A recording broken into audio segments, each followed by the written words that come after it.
श्री बृहस्पतिवार व्रत कथा। राधे राधे मित्रों, भारतवर्ष में एक प्रतापी और दानी राजा राज्य करता था। वह नित्य गरीबों और ब्राह्मणों की सहायता करता था।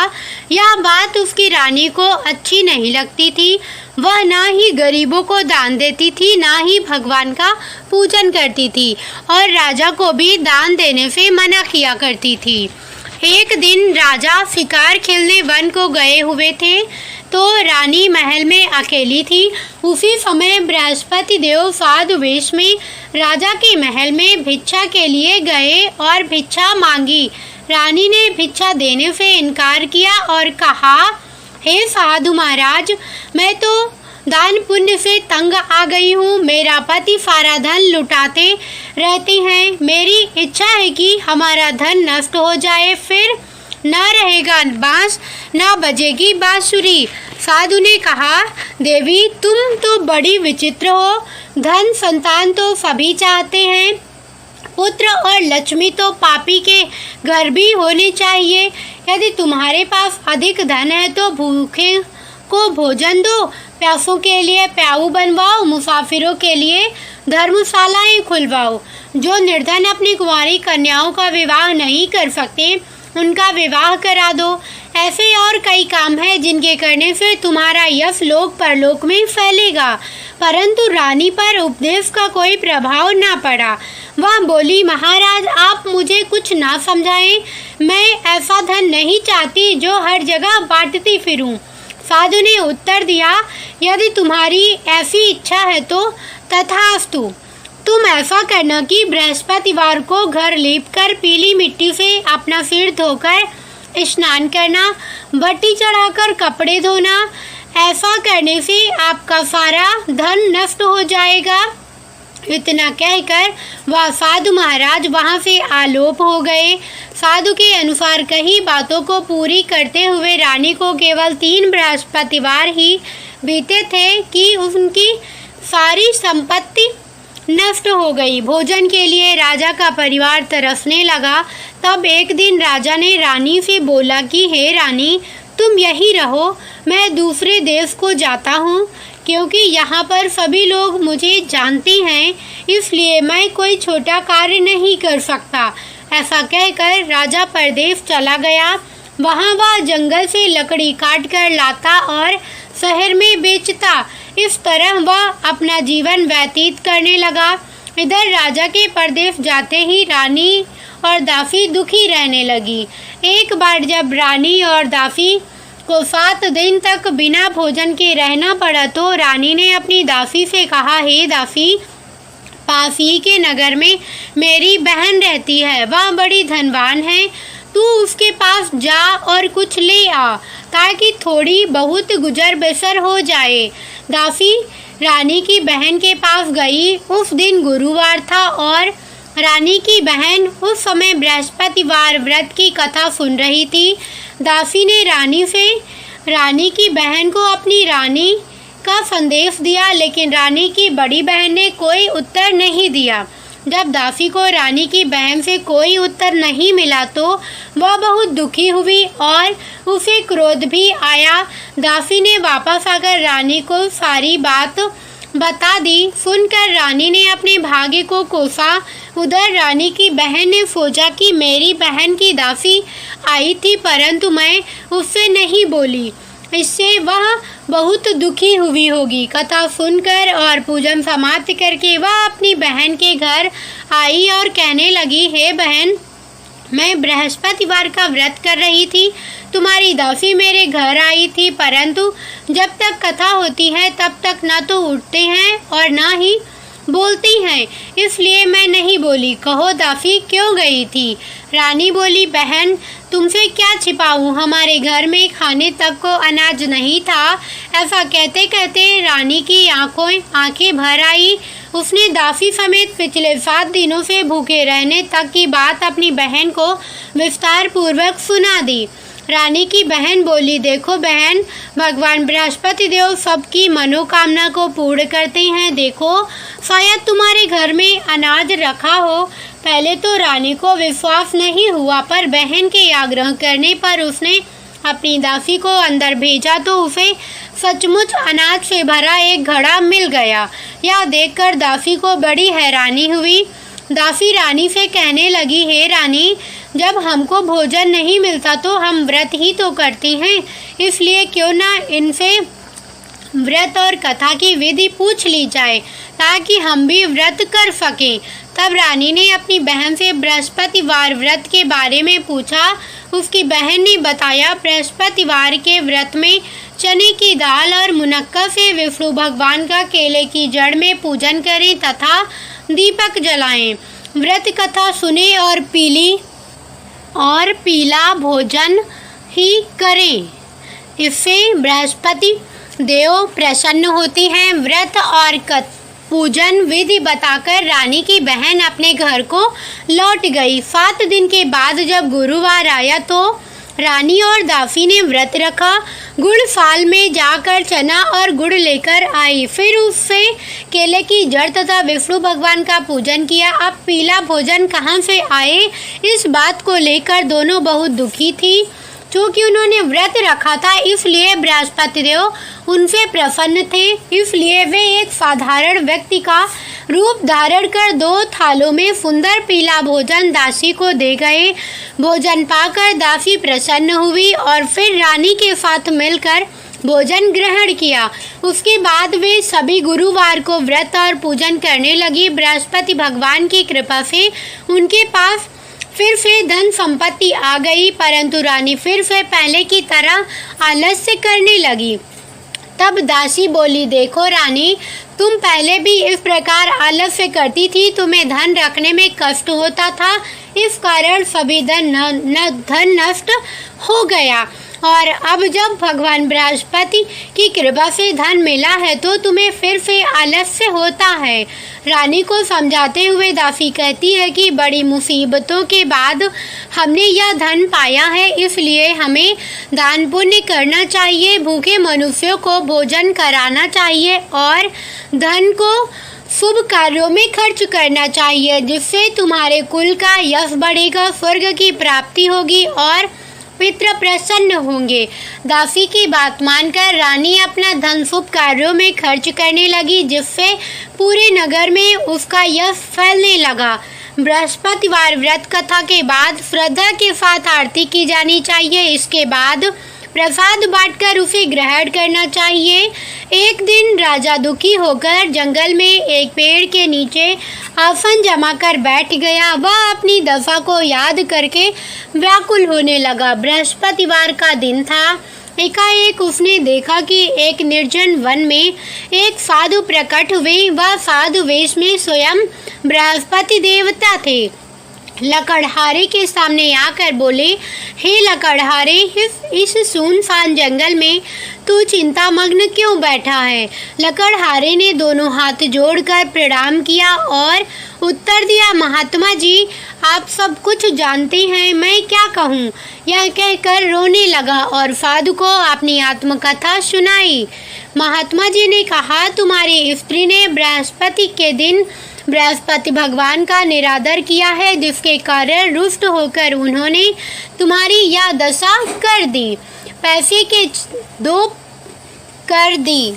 अब तुम चिंता को दूर करके मेरे कहने पर चलो तो तुम्हारे सब कष्ट दूर हो जाएंगे और भगवान पहले से भी अधिक संपत्ति देंगे। तुम बृहस्पति के दिन कथा किया करो, 2 पैसे के चने मुनक्का लाकर उसका प्रसाद बनाओ और शुद्ध जल से लोटे में शक्कर मिलाकर अमृत तैयार करो। कथा के पश्चात अपने सारे परिवार और सुनने वाले प्रेमियों में अमृत व प्रसाद बांटकर आप भी ग्रहण करो। ऐसा करने से भगवान सब मनोकामनाएं पूरी करेंगे। साधु के ऐसे वचन सुनकर लकड़हारा बोला, हे प्रभु, मुझे लकड़ी बेचकर इतना पैसा नहीं मिलता जिससे भोजन के उपरांत कुछ बचा सकूं। मैंने रात्रि में अपने स्त्री को व्याकुल देखा है, मेरे पास कुछ भी नहीं जिससे मैं उसकी खबर मंगा सकूं। साधु ने कहा, हे लकड़हारे, तुम किसी बात की चिंता मत करो। बृहस्पति के दिन तुम रोजाना की तरह लकड़ियां लेकर शहर को जाओ, तुमको रोज से दुगना धन प्राप्त होगा, जिससे तुम भली भांति भोजन कर लोगे तथा बृहस्पति की पूजा का सामान भी आ जाएगा। इतना कहकर साधु अंतर्ध्यान हो गए। धीरे धीरे समय व्यतीत होने पर फिर वही बृहस्पतिवार का दिन आया। लकड़हारा जंगल से लकड़ी काट कर किसी शहर में बेचने गया। उसे उस दिन से अधिक पैसा मिला। राजा ने चना गुड़ आदि लाकर गुरुवार का व्रत किया। उस दिन से उसके सभी क्लेश दूर हुए, परंतु जब दोबारा गुरुवार का दिन आया तो बृहस्पतिवार का व्रत करना भूल गया। इस कारण बृहस्पति भगवान नाराज हो गए। उस दिन उस नगर के राजा ने विशाल यज्ञ का आयोजन किया तथा शहर में यह घोषणा करा दी कि कोई भी मनुष्य अपने घर में भोजन न बनावे, न आग जलावे। समस्त जनता में मेरे यहाँ भोजन करने आवे। इस आज्ञा को जो ना मानेगा उसे फांसी की सजा दी जाएगी। इस तरह की घोषणा संपूर्ण नगर में करवा दी गई। राजा की आज्ञा अनुसार शहर के सभी लोग भोजन करने गए, लेकिन लकड़हारा कुछ देर से पहुंचा, इसलिए राजा उसको अपने साथ घर ले गए और ले जाकर भोजन करा रहे थे तो रानी की दृष्टि उस खूंटी पर पड़ी जिस पर उसका हार लटका हुआ था। वह वहां पर दिखाई नहीं दिया। रानी ने निश्चय किया कि मेरा हार इस मनुष्य ने चुरा लिया है। उसी समय सिपाहियों को बुलाकर उसको कारागार में डलवा दिया। जब लकड़हारा कारागार में पड़ गया और बहुत दुखी होकर विचार करने लगा कि न जाने कौन से पूर्व जन्म के कर्म से मुझे यह दुख प्राप्त हुआ है, और उसी साधु को याद करने लगा जो कि जंगल में मिला था। उसी समय तत्काल बृहस्पति देव साधु के रूप में प्रकट हुए और उसकी दशा को देखकर कहने लगे, अरे मूर्ख, तूने बृहस्पति देव की कथा नहीं करी, इस कारण तुझे दुख प्राप्त हुआ है। अब चिंता मत कर। बृहस्पतिवार के दिन कारागार के दरवाजे पर 4 पैसे पड़े मिलेंगे। उनसे तू बृहस्पति देव की पूजा करना, तेरे सभी कष्ट दूर हो जाएंगे। बृहस्पति के दिन उसे 4 पैसे मिले। लकड़हारे ने कथा कही। उसी रात्रि को बृहस्पति देव ने उस नगर के राजा को स्वप्न में कहा, हे राजा, तुमने जिस आदमी को कारागार में बंद कर दिया है वह निर्दोष है, वह राजा है, उसे छोड़ देना। रानी का हार उसी खूंटी पर लटका है। अगर तू ऐसा नहीं करेगा तो मैं तेरे राज्य को नष्ट कर दूंगा। इस तरह रात्रि के स्वप्न को देखकर राजा प्रातः काल उठा और खूंटी पर हार देखकर लकड़हारे को बुलाकर क्षमा मांगी तथा लकड़हारे को योग्य सुंदर वस्त्र आभूषण देकर विदा कर दिया। बृहस्पति देव की आज्ञानुसार लकड़हारा अपने नगर को चल दिया। राजा जब अपने नगर के निकट पहुंचा तो उसे बड़ा आश्चर्य हुआ। नगर में पहले से अधिक बाग, तालाब, कुएं तथा बहुत सी धर्मशाला, मंदिर आदि बन गए हैं। राजा ने पूछा, यह किसका बाग और धर्मशाला है? तब नगर के सब लोग कहने लगे, यह सब रानी और बांदी के हैं। तो राजा को आश्चर्य हुआ और गुस्सा भी आया। जब रानी ने यह खबर सुनी कि राजा आ रहे हैं तो उन्होंने बांदी से कहा कि हे दासी, देख, राजा हमको कितनी बुरी हालत में छोड़ गए थे। हमारी ऐसी हालत देखकर वह लौट ना जाए, इसलिए तू दरवाजे पर खड़ी हो जा। आज्ञानुसार दासी दरवाजे पर खड़ी हो गई। राजा आए तो उन्हें अपने साथ लिवा लाई। तब राजा ने क्रोध करके अपनी रानी से पूछा कि यह धन तुम्हें कैसे प्राप्त हुआ है? तब उन्होंने कहा, हमें यह सब धन बृहस्पति देव के इस व्रत के प्रभाव से प्राप्त हुआ है। राजा ने निश्चय किया कि 7 रोज बाद तो सभी बृहस्पति देव का पूजन करते हैं, परंतु मैं प्रतिदिन दिन में 3 बार कहानी तथा रोज व्रत किया करूँगा। अब हर समय राजा के दुपट्टे में चने की दाल बंधी रहती तथा दिन में 3 बार कहानी कहता। एक रोज राजा ने विचार किया कि चलो अपनी बहन के यहाँ हो आवे। इस तरह निश्चय कर राजा घोड़े पर सवार हो अपनी बहन के यहाँ को चलने लगा। मार्ग में उसने देखा कि कुछ आदमी एक मुर्दे को ले जा रहे थे। उन्हें रोककर राजा कहने लगा, अरे भाइयों, मेरे बृहस्पति देव की कथा सुन लो। वे बोले, लो, हमारा तो आदमी मर गया है, इसको अपनी कथा की पड़ी है। परंतु कुछ आदमी बोले, अच्छा कहो, हम तुम्हारी कथा भी सुनेंगे। राजा ने दाल निकाली और जब कथा आधी हुई थी कि मुर्दा हिलने लग गया और जब कथा समाप्त हो गई तो राम राम करके मनु से उठकर बैठ गया।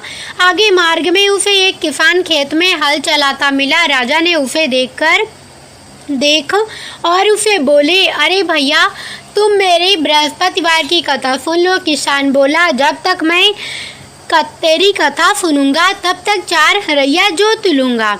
जा अपनी कथा किसी और को सुनाना। इस तरह राजा आगे चलने लगा। राजा के हटते ही बैल पछाड़ खाकर गिर गया तथा किसान के पेट में बड़ी जोर का दर्द होने लगा। उस समय उसकी माँ रोटी लेकर आई। उसने जब यह देखा तो अपने पुत्र से सब हाल पूछा और बेटे ने सभी हाल कह दिया। तो बुढ़िया दौड़ी दौड़ी उस घुड़सवार के पास गई और उससे बोली कि मैं तेरी कथा सुनूंगी, तू अपनी कथा मेरे खेत पर चलकर ही कहना।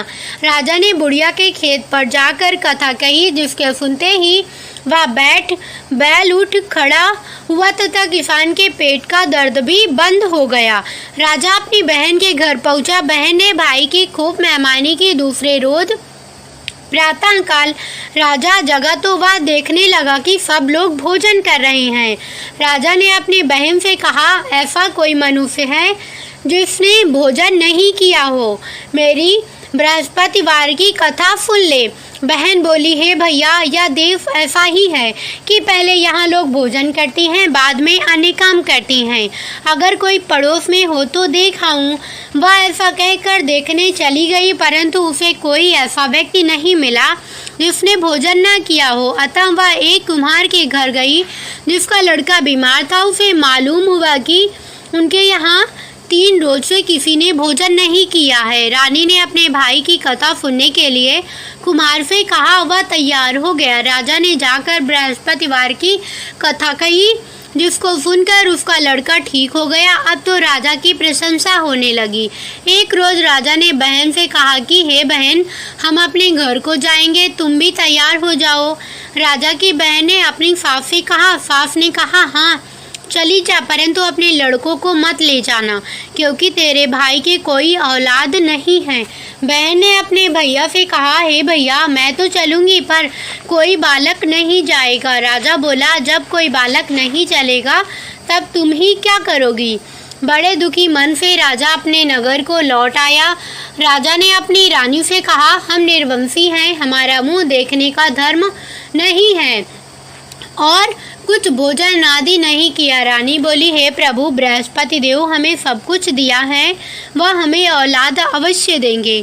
उसी रात को बृहस्पति देव ने राजा से स्वप्न में कहा, हे राजा, उठ, सभी सोच त्याग दे, तेरी रानी गर्भ से है। राजा की यह बात सुनकर बड़ी खुशी हुई। 9वें महीने में उसके गर्भ से एक सुंदर पुत्र पैदा हुआ। तब राजा बोला, हे रानी, स्त्री बिना भोजन के रह सकती है, पर बिना कहे नहीं रह सकती। जब मेरी बहन आवे तुम उसे कुछ मत कहना। रानी ने सुनकर हाँ कर दिया। तब राजा की बहन ये शुभ समाचार सुना तो वह बहुत खुशी हुई तथा बधाई लेकर अपने भाई के यहाँ आई।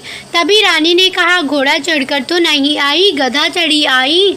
राजा की बहन बोली, भाभी, मैं इस प्रकार न कहती तो तुम्हें औलाद कैसे मिलती। बृहस्पति देव ऐसे ही हैं, जैसी जिसके मन में कामनाएं हैं सभी को पूर्ण करती हैं। जो सद्भावना पूर्वक बृहस्पतिवार का व्रत करता है एवं कथा पढ़ता है अथवा सुनता है, दूसरों को सुनाता है, बृहस्पति देव उसकी सभी मनोकामना पूर्ण करती है। भगवान बृहस्पति देव उसकी सदैव रक्षा करती हैं। संसार में जो मनुष्य सद्भावना से भगवान जी का पूजन व्रत सच्चे हृदय से करती हैं तो उनकी सभी मनोकामनाएं पूर्ण करती हैं। जैसी सच्ची भावना से रानी और राजा ने उनकी कथा का गुणगान किया तो उनकी सभी इच्छाएं बृहस्पति देव जी ने पूर्ण की थी। इसलिए पूर्ण कथा सुनने के बाद प्रसाद लेकर जाना चाहिए। हृदय से उसका मनन करते हुए जयकारा बोलना चाहिए। बोलो बृहस्पति देव की जय, भगवान विष्णु की जय, कैसी लगी वीडियो कमेंट करके बताना। साथ ही वीडियो को लाइक, चैनल को सब्सक्राइब करके कमेंट में विष्णु भगवान की जय जरूर लिखना और अपने मित्रों संबंधियों के साथ शेयर करना। धन्यवाद।